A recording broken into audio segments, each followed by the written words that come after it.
Today's episode of Weekly Poker Hand features one of poker's household names, Phil Ivey.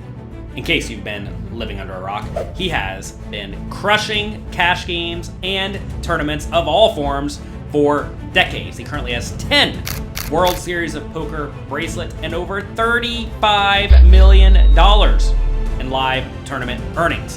This hand is from the $300,000 buy-in Super High Roller Bowl on PokerGO, and he puts his opponent in an extremely difficult spot on the river. It's not that easy to find bluffs, but Ivey's very capable. He's out of extensions, so he must make a decision soon. Let's see if he can get paid off. Shout out to Chino Ream, who just tweeted at us. What up, Chino? Said he got to give props to the homie, good animals, you know? Nick Shulman, Like kind of alongside yours truly for the Poker Chatter. Sounds good, boys. One love, buddy. Thank Good you. to hear from Chino. Chewy's favorite animal. Hope to see you at the Rio this summer. So Chewy's just boy like markets. I don't think Chewy's ever been in a market. Ace-9. Phil Ivey raises it up with the Ace-9 offsuit, and Nick Petrangelo calls in the big blind with 3-2 of hearts, playing something like 65 big blinds deep. Perfectly fine and standard. You may say, why is Petrangelo calling with the 3-2? Well, 3-2 suited is actually okay facing a minimum raise with an ante in play. All right, flop comes Ace, Jack, 9, 2 hearts, giving Phil Ivey 2 pair and giving Petrangelo a flush draw. Petrangelo checks. Phil Ivey goes for a small continuation bet. I would not mind a bigger continuation bet on this Ace-Jack-9 board because the board's really coordinated, but small's probably fine too.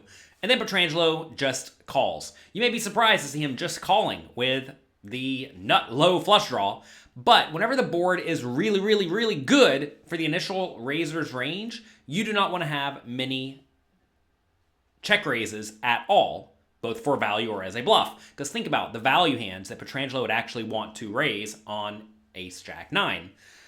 Well, it's going to be 2 pair and better, maybe like Ace-Queen and better if he has it, which really does not make up much of his range at all. And given he does not have many check raises for value, he therefore does not get to have very many check raises as bluffs. So he just has to check and then call.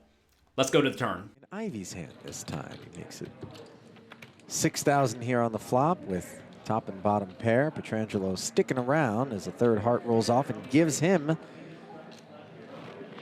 the flush. That was a dramatic pause that I put in there, as though it wasn't self-evident. And I think Petrangelo's considering leading as he defends the big blind here. Yeah. The 7 of hearts is rich with possibilities regarding Nick's range in form of the 8-10 and all the flushes and some 2-pair combinations. And the idea behind the lead here is that Ivey gets very pot control-y on turns with his ace-x. You may be wondering why Petrangelo would just lead right out with a flush, especially given that you should know if you have studied at pokercoaching.com that you really don't want to be doing a whole lot of leading when the flush arrives, because normally the initial raiser has a whole lot of good flushes in the range. But when there are multiple big cards on the board that make the flush, in this case the ace and the jack, it's actually kind of unlikely that Phil Ivey has all that many flushes in his range, whereas Petrangelo has all the suited hands. Because if you think about Ivey's raising range from any position, he's not going to be raising 3-2 of hearts or 6-3 of hearts or 9-3 of hearts or 8-3 of hearts, right? Whereas Petrangelo would defend with those a decent amount of the time. So this is a spot where leading definitely does make some sense, and it makes even more sense if you think your opponent will check behind a ton on this turn. And I don't know how he perceives Phil Ivey, but I do know a lot of the more, let's call them old school players, they do a lot more pot controlling than the new school overly aggressive players. And I do think Phil Ivey's not necessarily on the cautious side or the weak side, but he's not trying to put all of his money in with a lot of marginal made hands. So if you think your opponent will call your turn bet with a lot of marginal made hands, like 2 pair in this case, but will very rarely be betting with hands like Ace-10, let's say, then leading just extracts a lot of value. So I'm not sure if this is necessarily a GTO-approved play by Petrangelo, but I definitely understand why you would make it, and I have to presume Petrangelo, being a world-class player, is going to do everything in his power to exploit his opponents, even if they are the great Phil Ivey. Let's see how Phil Ivey responds to this interesting lead. And we want to simply build the pot with our flushes and charge certain hands that have equity. And oh my, Ivey, rivering nines full of aces. Petrangelo's hand absolutely strong enough to lead here, and he will.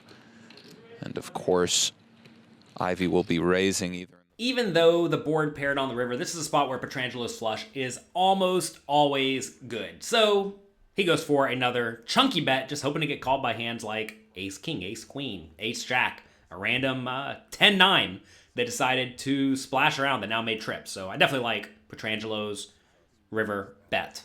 Covered here. He does. 10 seconds.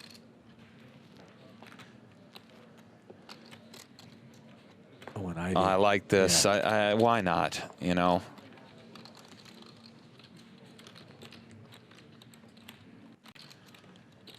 Queen 8 with a. It's going to be really hard to get away.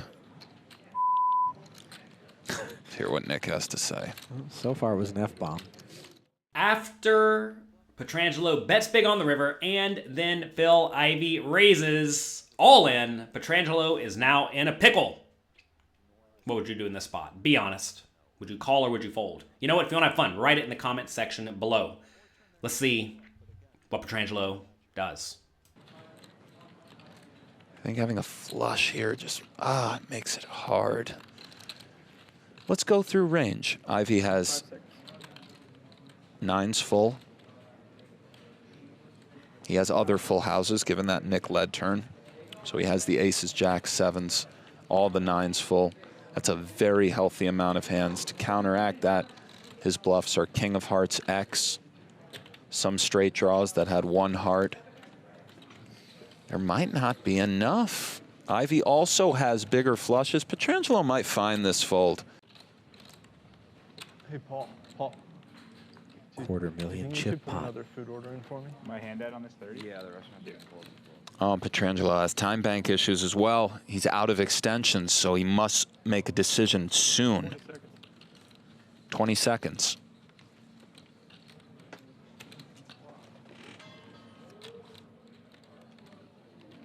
Ten. 10 seconds now. Great fold. Found it. Yep. Beautiful. Time Well banks, done. Well done, invested there. Petrangelo. Yep. Absolutely. That's why you use him. Petrangelo gives it all the thought and decides to make a fold. And I think it's the right fold. This is a spot where Ivey could definitely have full houses, right? He has all of them in his range. Also, he could just have a good, strong flush. There's no reason he could not have a hand like King 10 of Hearts that decided to slow play the turn, which I think is probably what Ivey would do. So I like the fold from Petrangelo. If Petrangelo bets small on the river, I think calling actually becomes way more viable, because then perhaps your small bet will have induced some bluffs. Maybe Ivey in that spot would think that Petrangelo has a lot of hands like ace-queen that would then fold to a shove if Ivey did decide to rip it all in.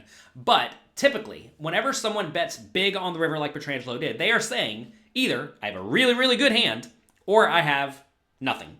And if he has nothing, obviously he's going to fold. But when he has a really good hand, he's going to be calling a lot of the time. So when you do have a hand that's kind of near the bottom of your really, really, really good hand range, and you think your opponent is either not going to bluff adequately or just, has a whole lot of better hands in their range that they will raise and basically no worse hands, which is probably the case in this spot, folding is usually ideal, and Petrangelo does make the good fold. That's it for this episode of Weekly Poker Hand. Huge thanks to PokerGo for letting us use their footage. Make sure you check out PokerGo.com if you enjoy watching poker. If you like poker, you need to be signed up to PokerGo. Good luck in your games. Have a great, great week. Make the most of your opportunities. Click the like and subscribe buttons below, and I'll talk to you next time.